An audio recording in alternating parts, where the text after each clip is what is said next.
Na chamada anterior, nós falamos da volta de africanos livres para o continente africano, sobretudo para a África Ocidental. Eu mencionei o documentário de Milton Gurhan, antropólogo Milton Gurhan, e agora apresento o livro dele também sobre a mesma temática, Agudás, os brasileiros do Benin. Então o documentário foi baseado também nessa pesquisa do Milton Gurhan, o antropólogo, né? Também nós temos a apresentar a vocês um outro trabalho que trata da mesma temática, de Alcione Meira Amos, os que retornaram, os que voltaram, né? Ela amplia mais a pesquisa, a história dos retornados afro-brasileiros na África Ocidental do século XIX. Ela vai além da região dos Agudais. Ela encontra também outras comunidades de retornados, né, para o continente africano, ainda no período do Império. E também nós queremos apresentar aqui um trabalho que nós consideramos muito importante, inclusive para trabalharmos em sala de aula, com os alunos do ensino fundamental, mesmo do ensino médio, acerca dessas conexões entre as sociedades africanas e a sociedade brasileira. Trata-se de um trabalho feito pelo Pierre Verger, que já foi mencionado em outros momentos aqui, e editado pela Fundação Pierre Verger, que existe lá em Salvador, Bahia, que chama Olhar a África e Ver o Brasil. Em que consiste essa coletânea de 4 volumes?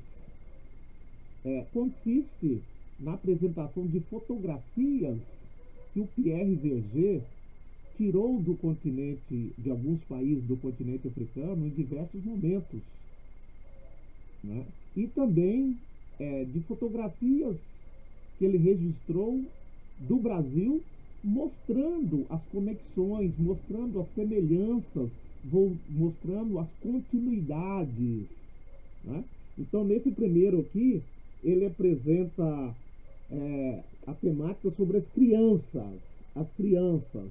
Então, ele traz aqui, né, o retrato de uma criança africana, né? E depois, ao longo da obra, ele vai trazendo diversas outras crianças africanas em outros momentos e vai relacionando com crianças brasileiras aqui em diversos momentos, né? Em diversos momentos da infância.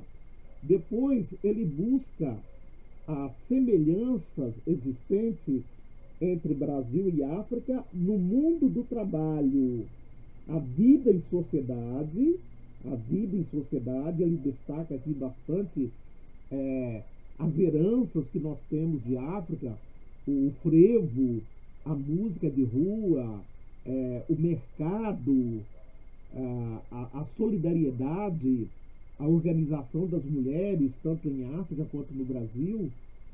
E ele mostra também especificamente o mundo do trabalho, sobretudo aqui o trabalho coletivo, o trabalho que nós conhecemos como mutirão, né? Na colheita, no plantio, na elaboração das construções. Mutirão é uma palavra que vem do Banto, e em Banto é puxirão. Puxirão deu nosso aqui, mutirão, que é o trabalho coletivo, em determinados momentos. Ainda hoje nós encontramos, sobretudo nas regiões rurais, mas também nas regiões urbanas. Por exemplo, olha, vamos fazer um final de semana aí, vamos encher a laje da casa do fulano.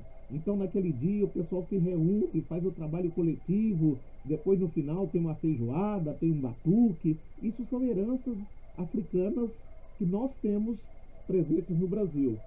E, nesse sentido, ele mostra as influências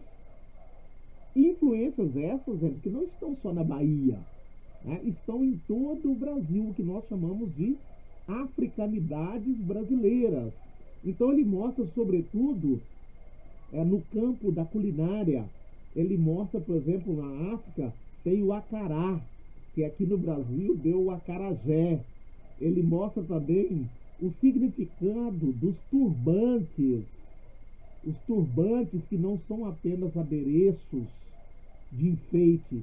Os turbantes nas sociedades africanas, elas designam o estado o estado social das mulheres.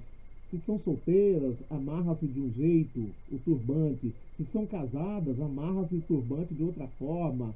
Se são viúvas e assim por diante, né? Então, na verdade, ele nos apresenta o espírito das roupas. As roupas, os trajes em África não são meramente adereço para cobrir a nudez ou para se mostrar bonito. Tem todo um significado social. Então ele mostra também essa questão. E no âmbito da comida, algumas plantas que vieram de África para cá e outras que foram daqui para a África. E entre elas a gente destaca o inhame, né? Destaca que veio, né?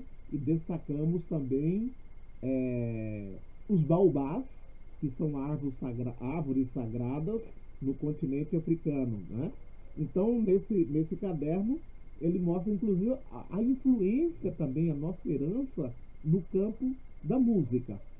Então, vejam vocês que, historicamente, a sociedade civil brasileira nunca perdeu de vista o continente africano, a mãe África.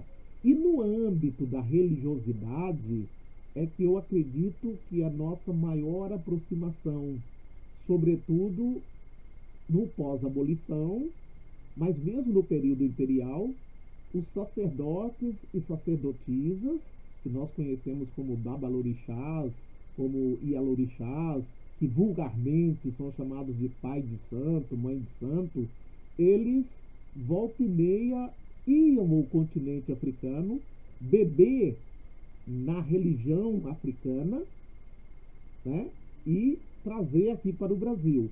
É verdade que as religiões que nós chamamos de afro-brasileiras, elas aqui não são idênticas às religiões africanas tradicionais. Elas ressignificaram-se, né? Então nós temos aqui no Brasil a Umbanda, o Candomblé, o Batuque, o Xangô, o Tambor de Mina, né? Que são todas religiões que tiveram origem no continente africano, mas que foram ressignificadas aqui. Por isso que nós falamos religiões de matriz africanas ou religiões afro-brasileiras. Então, muitas mães de santo, muitos pais de santo foram beber na religião africana para fortalecer as religiões afro-brasileiras.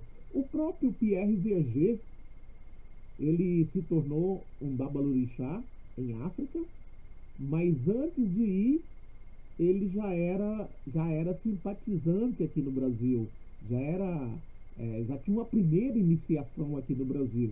Então ele pode ser considerado também um mediador entre as religiões africanas e as religiões afro-brasileiras, né? Tanto é que ele tem obras que falam especificamente da religião africana e também das religiões afro-brasileiras.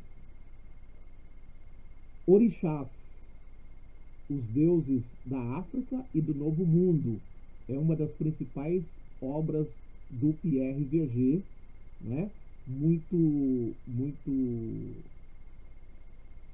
Com muitas ilustrações sobre as religiões africanas, sobretudo as religiões dos orixás, que é muito forte na região da África Ocidental.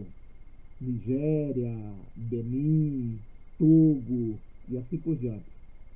Então, eu acho que a gente conseguiu mostrar a vocês que do lado da sociedade civil, essa relação amistosa, essa relação de permanência da África do lado de lá e da África do lado de cá, entrecortado por um grande rio chamado Atlântico, um grande rio que não necessariamente separa, mas também que une, né?